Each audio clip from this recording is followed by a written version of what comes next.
We're learning more now about the moments that led up to a deadly fire in Somerset this week. 2 teenagers died in that fire. Officials say that the home did not have working electricity. KCRA 3's Leanne Denier shares what we've learned about the teens who died and fire crews reflecting now on what they described as a difficult firefight.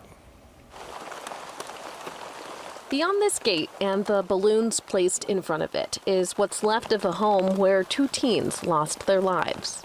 It's a tragic case, ultimately, because it's a residential house fire where we unfortunately lost 2 young members of our community.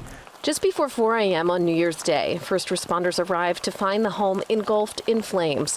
While 2 adults and 2 teens made it out, 2 other teenagers did not. Our coroner's division from the sheriff's office, they were able to positively identify both victims, one being the 15-year-old male and then, unfortunately, the 14-year-old female. I can say that they are not related. And that positive identification was made via DNA. LiveCopter 3 captured these images of the extensive damage.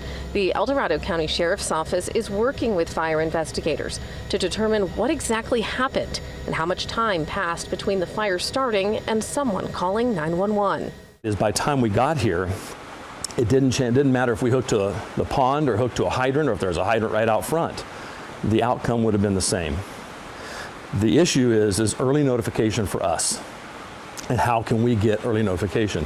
The initial 911 call stated that the house was fully involved.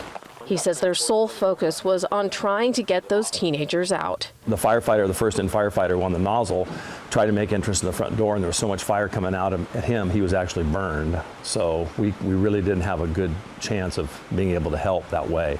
Witt says the investigation so far indicates the fire was an accident, but that it cannot be determined with certainty what exactly caused it.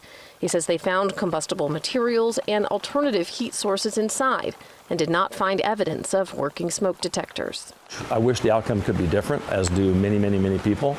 There's a lot of things that we can learn from this. In Somerset, Leanne Denier, KCRA 3 News. And the fire chief's urging the entire community to have smoke detectors and make sure they're working. We spoke briefly with a family member of one of the teens killed earlier, and she told us that the family is trying to figure out their next steps.